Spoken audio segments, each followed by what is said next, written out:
Okay, so you have users in your tenant, and they've been sharing files, and they may have shared a lot of files or a few files, and one thing they want to know is what files have they shared. So this user is logged in. This is user 2, and user 2 can see that they have access to their files. So they could go into the file and click this share button, or they could right click it. So they could click this share and then go down to this icon, shared with people. And then they could see that this person has full control. Maybe they didn't want them to have full control, or maybe they just wanted to know when the file was accessed, so they wanted to activate some notifications. Or they wanted to edit the settings, and then they go in and hit continue, and maybe take it from full control to read only, and then they can hit share. And now when they go back in and check that file, they see that full control is now false on that file.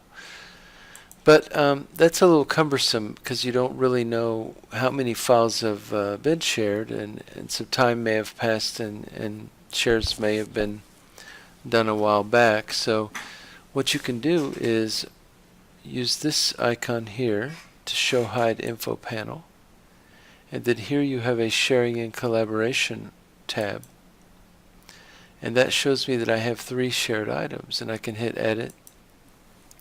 And that takes me into managing my shared objects. So this is a much more efficient way to get to the things that you've shared and then make edits to those things, so you can modify the settings. Okay? So maybe your users have shared some things, and you're tenant admin and you want to see what things those users have shared. Well, you can do that by going to the user manager, choosing a user to edit, and while you're looking at that user's info, you can pull this menu down and choose shared objects, and that will show you that this user has shared 3 objects. Well, if you just need to eliminate those shares, maybe for security reasons or whatever, you can go ahead and delete them here. Okay?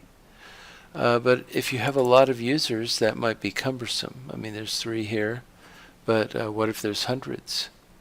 Well, then you can go to the reports section, and under this menu item here, you can choose shared objects. Well, this will show all of the shares in a list on your system. And now, user by user, you can delete shares. You could see what kind of permissions were given for those shares, and you could find out when the expiration days were on those shares. Another option you have is you could select all the shares, and perhaps for security reasons you need to lock everything down. You could just go ahead and delete the selected and remove all those shares immediately. So that gives you some control over the things that are going on with shared objects on your tenant. So I hope that was helpful, and just an overview of how to get access to things that have been shared, and that's from a user perspective and from a tenant manager perspective, to give you a little more control over the things that are being shared from your tenant. Thank you. Have a good day.